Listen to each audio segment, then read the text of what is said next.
दोनों संभव, दोनों करना चाहिए।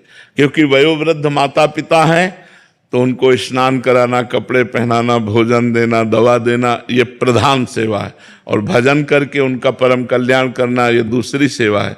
लेकिन आवश्यक सेवा पहली उनकी दिनचर्या है। क्योंकि जैसे हम बालक थे तो माँ की गोद में शौच कर देते थे, आज वो वृद्ध हैं, वो बिस्तर में यदि शौच कर देते हैं तो हमें बड़े आनंद पूर्वक उनकी शौच साफ करनी चाहिए, उनको नवीन कपड़े पहनाने चाहिए। कई ऐसे हमें दृश्य देखने को मिले कि लोग अपने बूढ़े माता पिता जो बीमार हैं उनको पिटाई कर रहे हैं, उनको मार रहे हैं, उनको झिड़क रहे हैं। नरक की प्राप्ति होगी ऐसे परिवार में जो व्यवहार करते हैं। जैसे जवान बहू है और बूढ़ी सास जो किसी काम की नहीं, उसको चप्पलों से मार रही, थप्पड़ों से मार रही। चिंता मत कर, चिंता मत कर, तेरे लिए नई बहू तैयार हो रही है। लिख लो हमारी बात, लिख लो।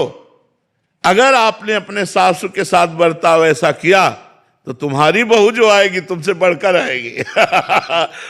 तुमसे बढ़कर आए। क्योंकि अवश्य में भोक्तव्यम कृतम कर्म शुभाशुभम। और जो तुम पैर छुओगी और उनकी सेवा करोगी तो तुमसे बढ़कर आएगी, वो तुम्हें भगवान की तरह मानेगी। भगवान बिल्कुल ठीक न्याय करते हैं, भोगना पड़ेगा। इसलिए वयोवृद्ध माता पिता की प्रथम सेवा है उनको शौच स्नान आदि की सुविधा करना, औषधि आदि की अनुकूल भोजन देना। जब हम छोटे थे तो हमें कोई ज्ञान नहीं था, कैसे माता पिता ने हमको इतना बड़ा किया। अब हमारा अवसर आया है तो हमें चूकना नहीं चाहिए, हमें सेवा करनी चाहिए।